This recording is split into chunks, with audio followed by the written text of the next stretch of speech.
بسم الله الرحمن الرحيم والحمد لله رب العالمين وصلى الله وسلم وبارك على سيدنا محمد وعلى آله وأصحابه أجمعين. اللهم علمنا ما ينفعنا وانفعنا بما علمتنا وزدنا علما وعملا متقبلا يا أرحم الراحمين. اللهم لا سهل إلا ما جعلته سهلا وأنت حي يا قيوم تجعل الحزن إذا شئت سهلا سهلا.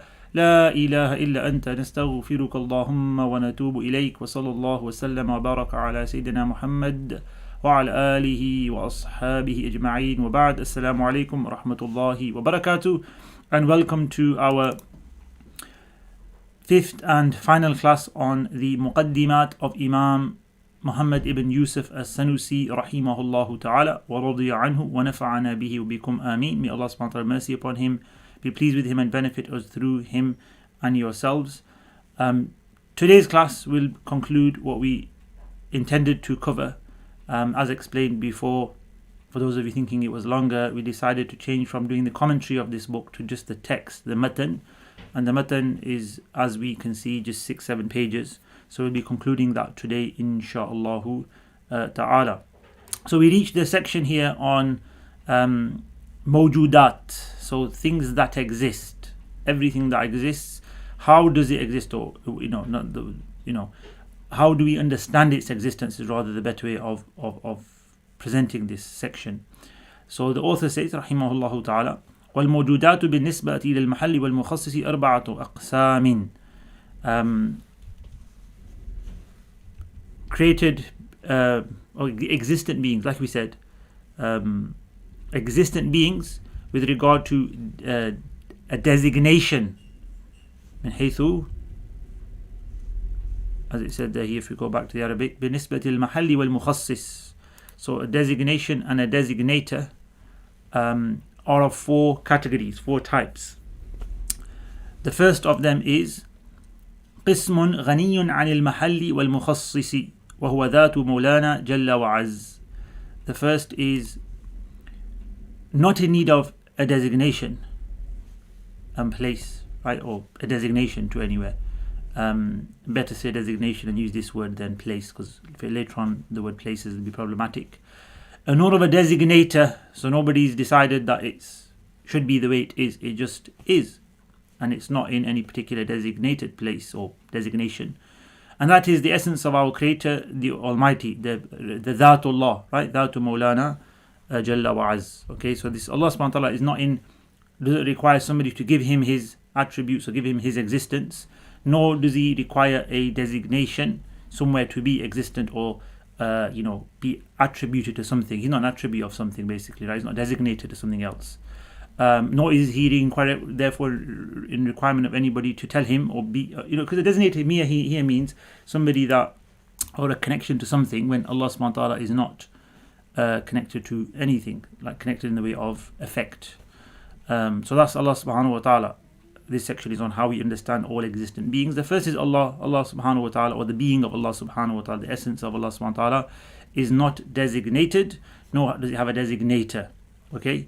The number 2, it says قسم مفتقر إلى المحل والمخصص وهو الأعراض, a category or that which needs both a designation and a designator, and this applies to accidents. Accidents here is a technical term. It doesn't mean accident where you something drops or breaks. Designation means a place here, right? We said mahal, and a designator, a mukhassis. So what are accidents? First of all, accidents, it refers here to, or a'rad, refers here to things that occur to other things that appear to other things. Adjectives is probably a very easy way of putting it. So things are red, blue, yellow, they have shapes and sizes, they have textures, they have different elements to them, the accidents that can occur for them, the variables that could be a part of something, which we are going to talk about in the next section.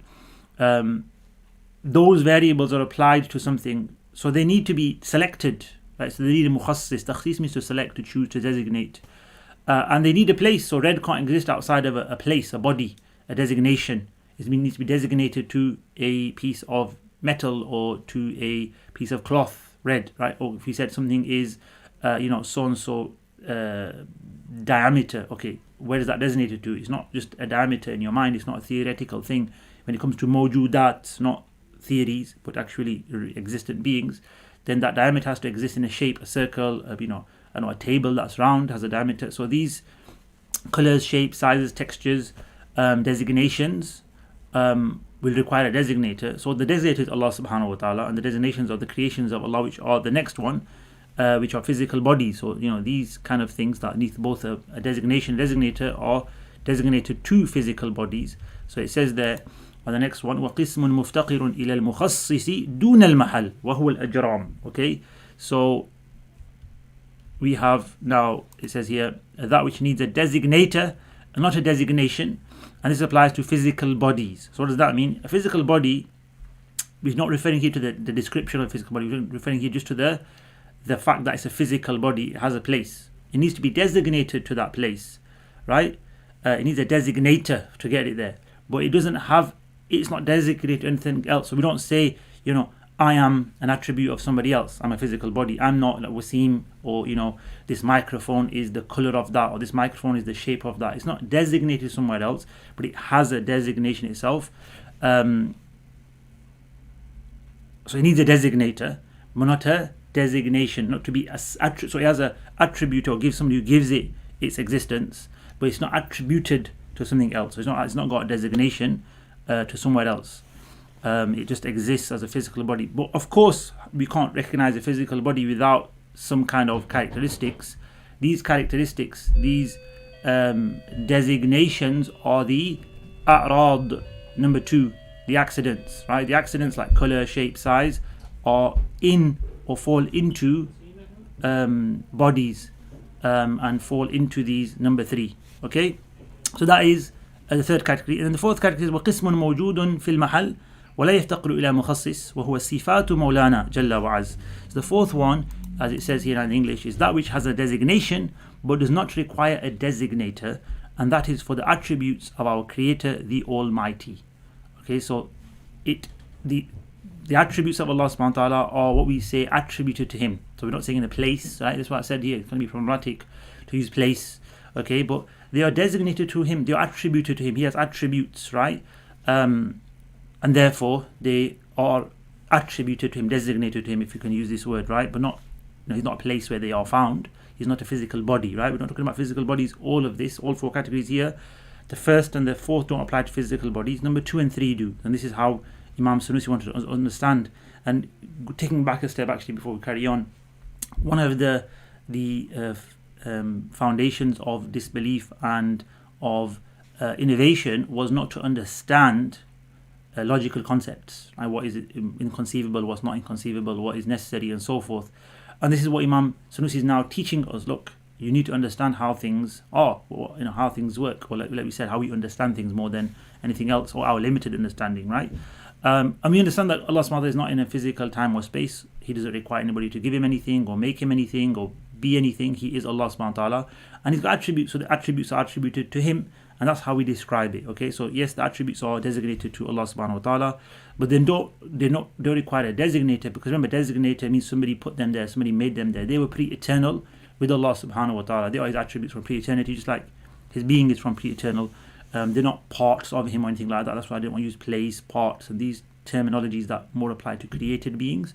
So here we can see the word is has a designation, but does not require designation. Why? Because it's pre-eternal. Things like color, size, which are also attributes of creation, require somebody to put them there, some reason to be there, which is Allah Almighty and His infinite wisdom and choices and His will and power. But for Allah subhanahu wa ta'ala, there's nobody who decided Allah has such and such attributes, or they didn't come about. He Himself didn't give Himself attributes. That's not how we understand it. He was with His attributes pre-eternal, so they never had a beginning to then have the discussion of who designated them or when were they designated. No. There's no designator. There's no one who decided to select them or anything like this, right? That's how we understand the attributes of our Lord subhanahu wa ta'ala. So 4 simple or straightforward categorizations of existent beings. And Allah is an existent being. We can say that Allah is mawjood. He's wajib al-wujud, right? He's a necessary existent being subhanahu wa ta'ala. The that of Allah is translated as the essence of Allah, the being of Allah subhanahu wa ta'ala. But it's necessary, it's not contingent, temporal, or created like the rest of us. And we've understood how things are related to each other that are created or that are existent, excuse me, and that are created in number 2 and 3, right? So this is a form of understanding to take forward into our studies of Aqidah, inshallah ta'ala. And then the next part, it says there that وَالْمُمْكِنَاتُ الْمُتَقَابِلَةُ سِتَّةٌ الْوُجُودُ وَالْعَدَمُ وَالْمَقَادِيرُ وَالصِّفَاتُ وَالْأَزْمِنَةُ وَالْأَمْكِنَةُ وَالْجِهَاتُ. So the reciprocal possibilities, meaning the possibilities of something that mutaqabilah is more than reciprocal, means that, on a spectrum you've got like, 1 is equivalent or comparable mutaqabilat to 2, 3, 4, 5, 6, 7, right? Red is comparable to green, blue, yellow, black, orange, grey, purple, brown, violet, indigo, right? These are mutaqabilatu. This is the whole kind of spectrum of things, right? So what are these 6 possibilities within which all kind of possibilities exist? Right? All possible things can be defined into these 6 areas. Something, first of all, so the body itself, that substance itself, either exists or doesn't exist. That's the first possibility for something. If it exists, then it can have measurements. So that could be length, dimension, volume. It could be weight, measurements. However you can measure something, coordinates in a place, right? So other measurements now, forces, gravity, there's so many measurements out there, decibels and all these kind of things. So measurements of certain things that apply. And each measurement is comparable to other measurements. It's on a spectrum to other measurements. Characteristics is a big word here. So characteristics is translation of the word sifat, right? So sifat means attributes. So that's a lot of things. That's from things from colors, mainly. Let's see things, colors, but also textures, internal characteristics, in things like human speech, human thought, all these things, everything that occurs to created beings more or less comes under those kind of things, right? Number 4, times. So what time are we in? Where do we exist in the time, right? Events and so forth. Places and directions, right? So amkinatu, places, like that would be the coordinates one, actually, where we are in a place. So we are in a particular place compared to somewhere else, and those coordinates are created by Allah subhanahu wa ta'ala. They are possibilities for created beings. And directions, so these are, where are we? We're behind something, above something, below something. We relate to other things in terms of a direction, in terms of a relationship here. What we need to take from this, so it's very straightforward and simple, it's just what's possible for things. Or these are what are possible for created beings, and therefore do not apply to Allah subhanahu wa ta'ala. Okay, these are the characteristics, possibilities basically, and possibilities only apply to created beings. Therefore none of these existence in the created sense, like coming into existence, going out of existence, measurements, characteristics, times, places, directions, characteristics here being human created characteristics, of course, like we said, color, shape, size, textures, times, places, directions. These are all part of mumkinat, possibilities. Allah is not mumkin. Allah is, He's not possible. He's necessary. He's necessarily existent, not possibly or contingent in His existence. So that's something to negate from Allah, but to also establish for the creation, and therefore there's studies on these possibilities, right? There's a bit more detail to them. The word for in Arabic that they study is the maqulatul ashr, the 10 foundations, or the 10 ways you can say something about something else, which is taken from the Greek, I think from Aristotle, a Greek tradition of logic and so forth. But it's what applies to a being, right? What ways do they relate to each other, and what can be said about them? There's 10, there's 10 in a sense, but 6 are mentioned here. Within these 6 you can contain other sort of descriptions or attributions to possibilities. And then the final section of this book is just a series of words, okay, i.e. terminologies. What does this word mean? What does this word mean? Because these are words used extensively in Aqidah. When we look at the Aqidah books, you'll come across the word wajib, necessary, contingent, inconceivable. You'll come across the word mahal and mukhassis, and designation, designator. You'll come across this concept of qudra, irada, kasb. Right, so what we've been learning is really the foundations, the terminologies, the prerequisites, the preliminary discussions, the precursors for studying Aqidah. So when you go into Aqidah and we talk about a concept, the hukam adi, for instance, it's not a case of what's hukam adi, I don't know what that means, what's the customary judgment. You already, second nature by now that, okay, I know what we're talking about right now. we're building an argument on this, or we're talking about this concept, and you're not going to mix it up with something else. You're not going to be unsure of what's going on, right? So learning has its stages, and this is the basic level, inshallah ta'ala. So what are these terms here? So it says والقدرة الأزلية هي عبارة عن صفة يتأتى بها إيجاد كل ممكن وإعدامه على وفق الإرادة. So we now move on to these terminologies here, which start at the top of page 7 on your PDF. It says omnipotence is an attribute, or omnipotence is an attribute by which the existence of something is brought forth. So إيجاد كل ممكن, right? It's not just anything, it's possibilities that are brought into existence. You can't bring inconceivabilities or inconceivable things into existence, such as a square circle. Power doesn't be connected to or isn't attributed to that. It's like we said before, if that question comes up, we stop, we don't go further, because it's absurdity, it's stupid. To go further is in itself another absurdity. So if somebody says, right, square circle, you know that, right? No, I don't. Okay, that's it, it's an absurdity, it's a fallacy, it's not reality. Then what? Then don't go into the next question, which is, can you draw one? No, it doesn't.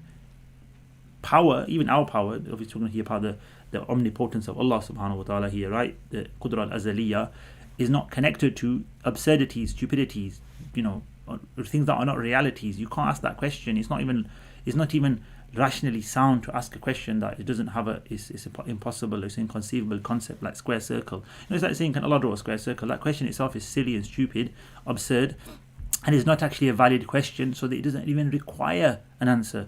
Therefore, the answer shouldn't even be, although it is said, it shouldn't even be, no, he can't, because it's an absurdity. The part where, no, he can't, no, you don't even say that, because you don't ask whether a wall can speak or not, right? Unless it's a miracle. But you don't ask things that are not attributed to things that are inconceivable. This is inconceivable customarily, right? So this is not impossible, like logically. Because we know that trees spoke, we know that things, objects speak by the power of Allah, right? It comes under customary judgments. Can objects speak? Well, if Allah gives it the ability to speak, yes, we believe that, okay, it's possible customarily, or it's possible rationally. It's not really possible or common customarily, but as a supernatural event, it can occur, right? So we're going to be careful where we understand something which is logically possible or impossible, or necessary. And in this case, when it comes to creating impossibilities, there's no such thing as that. There's no such thing as bringing into existence inconceivable matters. Hence, in the definition of the power of Allah, we already answered that question. You see, people ask the question, can God create a rock he can't lift? Then if he can't, then he can't create something, and if he can, then he can't lift something he's created. What a silly question. It's like saying, can you draw a square circle? Already we've put in the definition of the power of Allah, the pre-eternal omnipotence of Allah subhanahu wa ta'ala. It is that which, as you can see here, possibilities, is an attribute by which the existence of something is brought forth. I should have said mumkinat, possibilities, right? Or it is taken out of existence. Okay, so when we say it's of something possible, I should have added that word there, right? Omnipotence is an attribute by which the existence of something possible is brought forth. So the existence of something possible has come forth. That's the power of Allah. That's the Qudra al-Azaliyah. Or it is taken out of existence. It becomes ma'doom, right? Or i'damuhu, to take out of existence, make ma'doom, which is to make non-existent. In accordance with the will of Allah, of course, nothing happens except what Allah decides. So the Qudra of Allah doesn't contradict the power of Allah doesn't contradict the will of Allah, and also He means nothing happens except that is Allah's decision as well. It's not like we can do things and say here it is. No, that was the will of Allah, or it wouldn't have occurred. Right? So everything that occurs that's possible is the power and the will of Allah as well.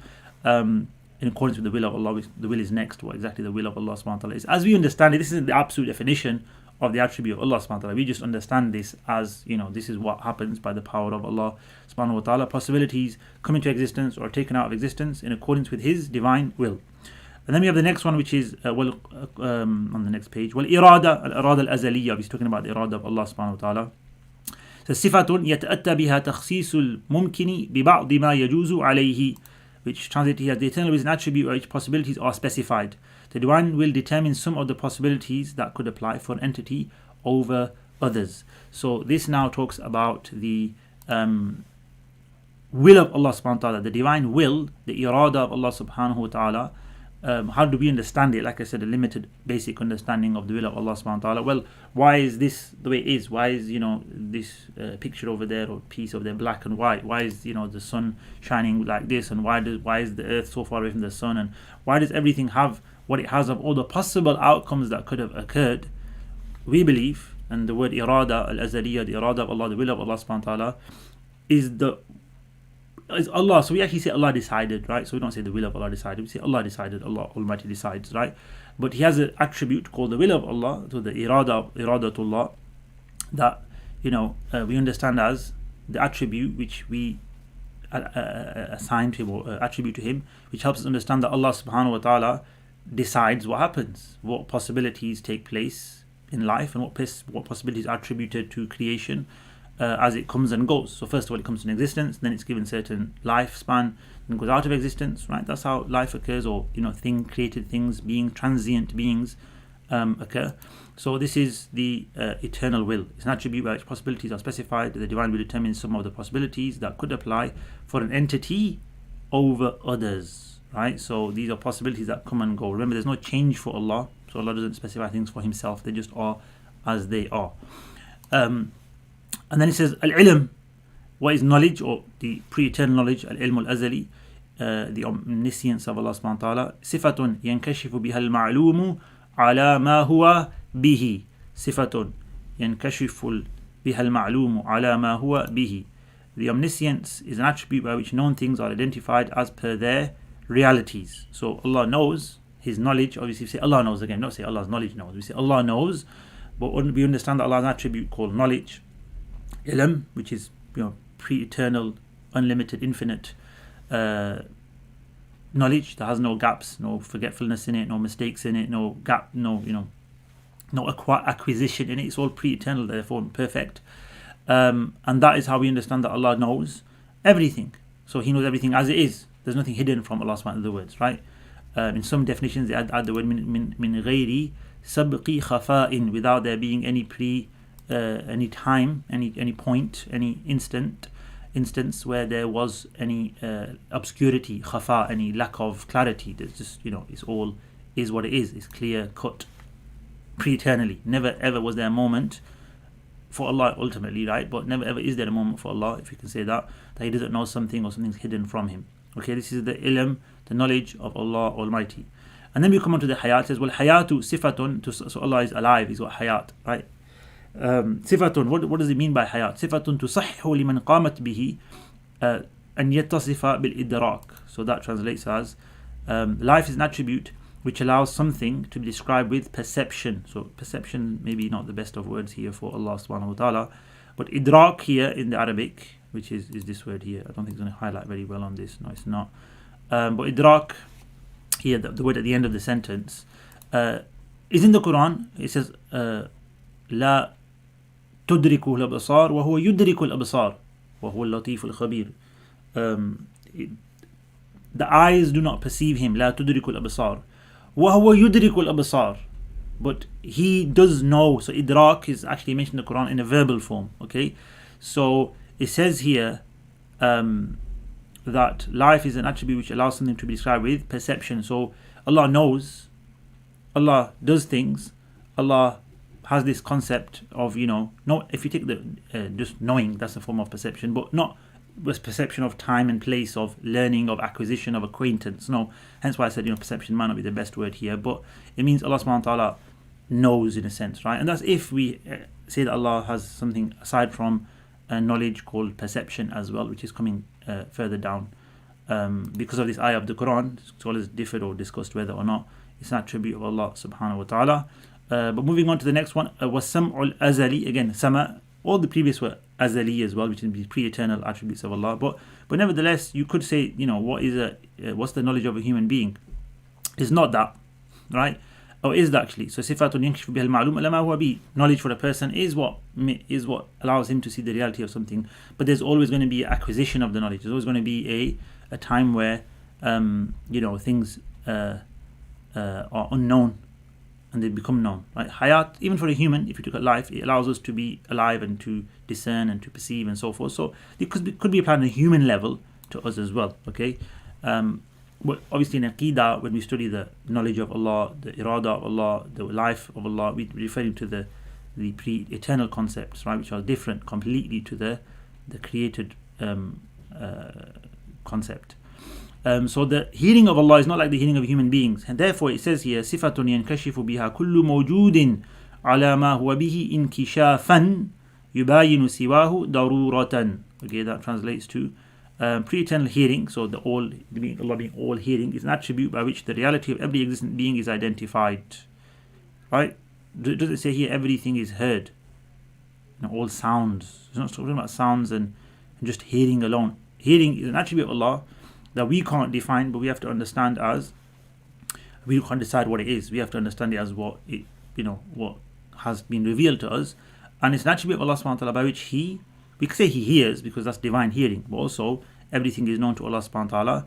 This attribute is necessarily different to what other than it, siwahu, meaning it's not how knowledge is. So Allah subhanahu wa ta'ala knows things, Allah subhanahu wa ta'ala hears things. Both His knowledge and His hearing, and similarly His seeing, His sight, all show Him the reality of things. Obviously show is not the right word, but all He knows the reality, He hears the reality. He says three different words, aren't they? And that's why they're different to each other. So the reason why we're saying this, and why the scholars have said this, and why it has to be the case, is otherwise, if we said knowledge, or if hearing and knowledge are one and the same thing, basically, then that makes redundant these two attributes of hearing and seeing redundant. Well, if Allah knows everything, then why did He just see or hear it for, right? But He's attributed to Himself hearing and seeing. So we have to understand that these are definitely the attributes of Allah subhanahu wa ta'ala. They're nothing like the created attributes of the creation. And therefore they must have a meaning different to knowledge, and each different from each other. So seeing is different from hearing, like you'd expect it to be. So they don't. This is a rule here, or understanding that we can't make Allah's attributes the same as each other. Why not? Because it'd be redundant to use different names, or to say He's got this attribute and that attribute. And we know, just generally, language itself tells us there's two different meanings of these words, completely different from each other, sound and sight, and also different from knowledge, right? So this is why we have to, it's incumbent on us to make sure we don't liken these attributes to each other even, yes. Similar definitions, but like I said, just for us to understand what does it actually mean there as an attribute of Allah, we don't know. We just know that Allah subhanahu wa ta'ala has an attribute of knowledge, He knows things, has an attribute of hearing, He hears things, or He understands them or connects to them in a way that's different to knowledge. And similarly with His hearing and seeing, He does that in a different way. It's not the same. So that therefore it just says for pre-eternal sight is similar in its definition to it, to the hearing eye. And then perception, so idrak. So let's just read that in Arabic. It says وَالْبَصَرُ مِثْلُهُ وَالْبَصَرُ مِثْلُ السَّمَعِ, يعني it's like the sama. That's all it says. And so وَالْإِدْرَاكُ عَلَى الْقَوْلِ بِهِ مِثْلُهُمَا. Perception on the opinion, bihi, like on the opinion, it's an actual attribute of Allah subhanahu wa ta'ala. Mithluhuma is like them, i.e. is defined like pre-eternal hearing and pre-eternal sight, which is it's an attribute by which the reality of existent beings is identified. This attribute is necessarily different to others. Same that applies for sight, eternal sight of Allah subhanahu wa ta'ala, and that applies for Allah's idrak, right? This concept of huwa la yudrikul absar wa huwa yudrikul absar, right? La tudrikul absar wa huwa yudriku, adraka yudriku idrakan, to perceive, right? That's the common translation. Like I said, it's not an acquisition of knowledge for Allah, it's just His knowing things. But different if we say it's an attribute of Allah to knowledge, hearing and seeing, right? He knows things, or has a awareness of things, or whatever word we can use here. We can't use these created words, awareness, cognizance, knowledge of things, but then don't think it's the knowledge as in the knowledge of Allah subhanahu wa ta'ala, right? So hence we have to use how realities of things are identified is the definition, so let's stick to that, right? So Allah identifies, and realities of things are identified to Him, or He identifies them, He knows them, right? It's the easier word to use, I suppose, but since we're defining that as an attribute, we've got to pick a different word for knows. Identified has been used here, but you get the concept here that Allah subhanahu wa ta'ala's perception, if there is a attribute, because there's no attribute mentioned in any of the Quran, Hadith as Allah's idrak. We've got qudra, irada, we've got hayat, we've got sam, we've got basar. Throughout the Quran, Hadith, Allah's sami wal basir. But we only have this ayah, وَهُ لَا تُدْرِكُ الْأَبْصَارُ وَهُ يُدْرِكُ الْأَبْصَارُ. So it's mentioned. So the scholar had a discussion about exactly what that means and so forth. It's not really a big thing, but that is a discussion you'll find in the books of Aqidah, and you should be aware of that before studying it. And then a longer definition for a particular attribute here, but it's not really, it's just details, just to explain the very first few points, which is al-kalam al-azali. So the pre-eternal speech of Allah subhanahu wa ta'ala, هو المعنى القائم بالذات المعبر عنه بالعبارات المختلفات المباين لجنس الحروف والأصوات المنزه عن البعض والكل والتقديم والتأخير والسكوت والتجدد واللحن والإعراب وسائر أنواع التغيرات المتعلق بما يتعلق بالعلم من المتعلقات. والكلام ينقسم إلى خبر وإنشاء. We'll come to that next. So it says pre-eternal speech is a meaning designated to the being of Allah. So it's like the attributes of Allah, right? It's one of those attributes attributed, designated to the being of Allah subhanahu wa ta'ala, which is conveyed through different expressions which differ. So it's got expressions, but they differ to the genus of letters and sounds. Those things as letters and sounds. It is transcendent from being parts or being whole, from having preludes and interruptions, from repetition and silence, from rhythms and syntax, and from all types of changes. It is connected to that to which knowledge is also connected to, of things that you connect to. What does that mean? Allah knows everything. So Allah knows everything that's possible, necessary, impossible, inconceivable. Allah knows what's happened, what's going to happen, what's not going to happen, all the possibilities that could have happened, all the ramifications, all the gazillion possibilities that could have occurred, and every single atom and every single theoretical thing. It doesn't have to be existent. It could just be a theory. Allah knows all of these things. Allah knows the realities of everything, and so the speech of Allah. So Allah's knowledge is connected. We say connected. I.e., Allah knows those things, connected to those things. Similarly, the speech of Allah, which is His communication to the creation, or just to Himself. He doesn't have to speak to us. He has speech, right? Subhanahu wa ta'ala. He can speak, but not in the human way of words and sounds, and start, stop, rhythm, syntax, changes. It's not like that. So what is it? It's pre-eternal. The personal speech of Allah, sometimes referred to as. That also talks about, that would also be connected to, as in His speech of Allah is connected to, as in, look, so if you take the Quran, for example, the Quran talks about the previous nations, it talks about the beliefs in Allah, it talks about possibilities, it talks about what's impossible, second God for Allah subhanahu wa ta'ala, it talks about commands, it talks about prohibitions, it talks about akhlaq. So the speech of Allah could talk about anything that's known, right? So it's connected to the same things as knowledge. Allah could tell us something about anything that is possibly known or could be known, right? Allah knows everything, so He can speak about what He knows, right? That's kind of what we're trying to say there, right? But we're not talking about human speech, or He speaks, in a start-stop fashion. We have to remember these attributes are Allah's attributes, not human. We're not talking about the human speech here. And then it says speech, وَالْكَلَامُ يَنْقَسِمُ إِلَى خَبَرٍ وَإِنْشَاءٍ, which is not in the translation, but speech is then divided into truthfulness and lying. So speech can be true or is خَبَرٍ وَإِنْشَاء. It can either be information or informing, or it can be that's not mentioned here, so we'll have to add that on in ourselves. Or it can be insha, which means composition, like setting up something, saying something like a command or a question or an exclamation. These are not statements, if you like. So it can be a statement, khabar is statement, or it can be a non-statement like interjection or something like this, right? Insha means when you are requesting something or you are presenting something, but not, as the definition says here, ما يحتمل الصدق والكذب لذاته is a khabar. So what you can say of its truth or false, regardless of what it is outside, just the statement itself, then that is a statement. So it's raining outside, it's sunny outside, he likes cake, she is a doctor. These are statements. It could be true or false. That's the standard by which we go. If it can be in of itself true or false, whether it's true or false is a secondary question here. The first point here is if it can be true or false. The statement has a possibility of being true or false, then it's called a statement. And then whether it's true or false is we could look into that, and obviously we will. But just to define what a statement is, what a khabar is, that which carries the possibility of being true or false. Whereas insha does not carry that possibility. ما لا يحتمل صدقا ولا كذبا لذاته. So if somebody said sit down, it's a command. It doesn't have a level of truth or falsehood. It's just a command, right? It's an expression of a request, right? If somebody said how old are you, it's not true or false. It's a question. A question isn't a statement, or isn't a statement, isn't a statement that can be true or false. It's just asking for a number, right? The answer can be true or false. I'm 10. No, you're not. You're 20, right? So it can, but the actual question is a insha, right? Is a non-statement, right? Exclamation, ouch. Right? It's not. You're not lying or you're making a sound. You need an exclamation, right? Things like this, right? So these are the main sort of forms of insha, right? Things that don't have any possibility to be true or false. They just are other forms of expression that express a feeling, emotion, or request, or something like this, right? Oaths are, for instance, in that case, Wallahi, by Allah. So by Allah is an oath, it doesn't carry truth or falsehood. But what you say after it could be true or false. By Allah, I went there, and you didn't go there, right? But by Allah is an oath, it doesn't carry truth or falsehood, it's an oath. As there's forms of speech which are not statements, basically. Statements are what carry truth or falsehood, whichever one it is.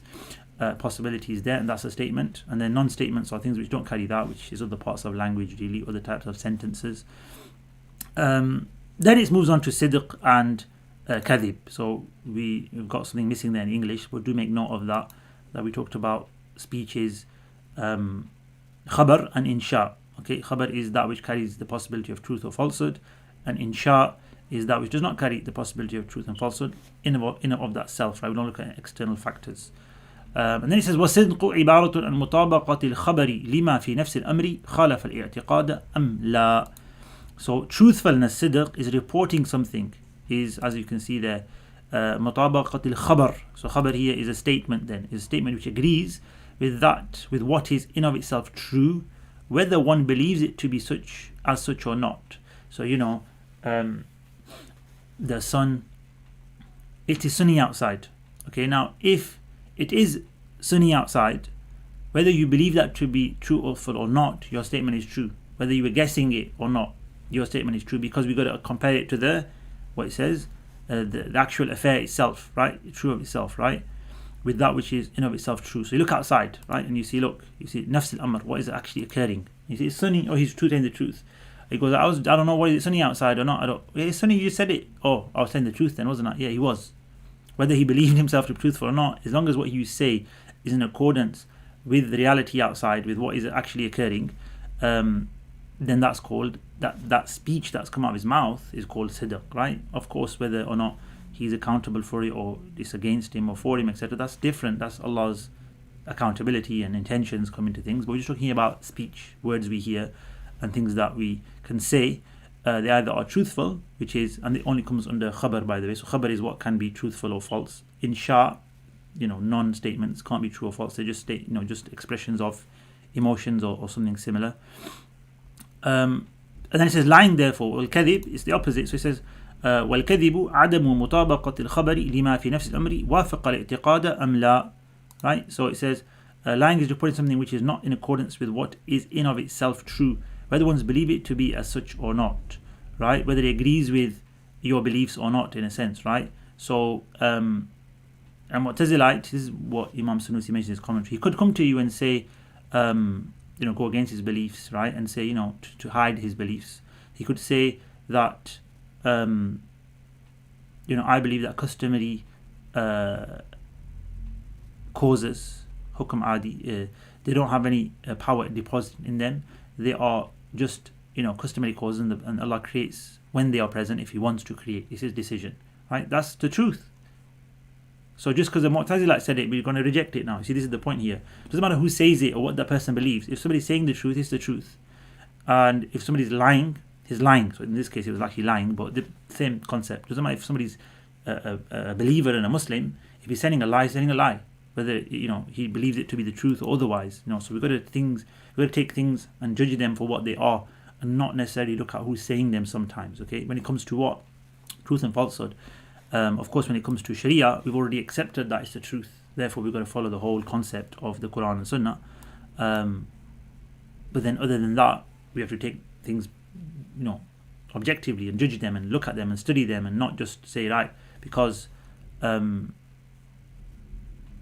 and so said it, I'm not going to believe in it. I'm not going to accept it because it came out of the mouth and so and so. It doesn't matter who says it. A person who said the falsehood 1,000,000 times doesn't make it the truth. And an evil person who say the truth 1,000,000 times, it doesn't turn it into falsehood. Okay, it doesn't turn into something bad. It's the truth.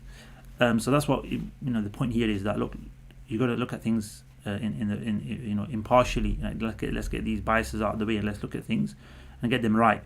And then it moves on to two more concepts, which is connected with the prophets, I suppose, because it's going to talk about actions.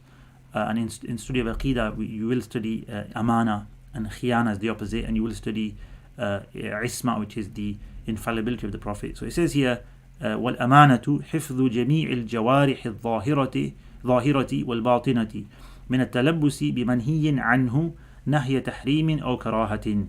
Okay, so amana is trustworthiness, is the protection of all of one's limbs, outer and inner, from carrying out anything which is prohibited or disliked. So the prophets, as you learn in Aqidah, and you should have by now, is in your previous studies, in your understanding of this deen, is the prophets have something called isma or amana, similar concept, right? That they have this infallibility and trustworthiness in that they don't do anything wrong. Okay, their limbs, their intentions, their hearts, their characteristics, and their outer actions are all in accordance with the commands of Allah. They all, fard, wajib, sunnah, mustahab, jaiz, the possible, good. They're never going to be disliked, or they're going to be makruh, or haram, tahrimin, or karahatin. What they do is, and usually why, of course, there's proofs behind this and discussions behind this in Aqidah classes, and simply because they are role models and Allah's commanded us to follow them, so everything they do is rewarded. If you follow the Prophet, you're rewarded, so what he must be doing is good. There you go, everything they do is good, and we follow everything. Apart from that which is specific to them, which is specific for the Prophets or the Prophet Muhammad Sallallahu Alaihi Wasallam, the khasa'is al-anbiya are different. And they're not bad things, they're all good things as well, alhamdulillah. They're not specialities that make them unique and higher rank than us. Whereas everything else of the actions is something we follow, is something that we can have as part of ourselves, as we're a part of, or we are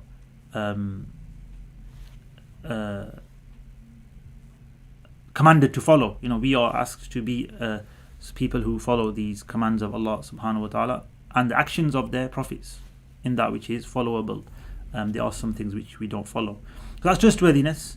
And then we have the opposite of that, which is khiyana, which is عدم حفظهما من ذلك, which is simple. It says treachery is not to be protected from that. So treachery, meaning you do bad, you don't fulfill your trusts, is in the discussions of Aqidah referring to the concept of somebody who doesn't act trustworthily, right? Doesn't act morally, has immorality, which is what is to go against what you're being commanded to do, is to use your limbs to disobey Allah or do something haram and so forth, right? That's not how we've been commanded to do things, and that is treachery, and that is impossible, as we're going to learn, inconceivable for the Anbiya and the Mursaleen, the prophets and messengers, sallallahu alayhi wa alihi wa sahbihi wasallam, sallallahu alayhim wa alihi wa sahbihi wasallam. وَبِاللَّهِ tawfiq, that's what it says there at the end, وَبِاللَّهِ tawfiq, there at the bottom. And it says here, and by Allah is guidance, and there's no la rabba siwahu, right? وَبِاللَّهِ tawfiq. And in one copy, la rabba siwahu, there's no Lord but Him. Walhamdulillahi Rabbil Alameen. So that concludes our study of the Muqaddimaat of Imam al-Sanusi rahimahullah ta'ala wa radiya anhu. Thank you for being a part of this journey. Those of you who followed us through these 5 lessons, please do go back and review the lessons, review the text, and go through the recordings and try to understand these concepts. Jazakumullah khairan, barakallahu feekum, walhamdulillahi Rabbil Alameen.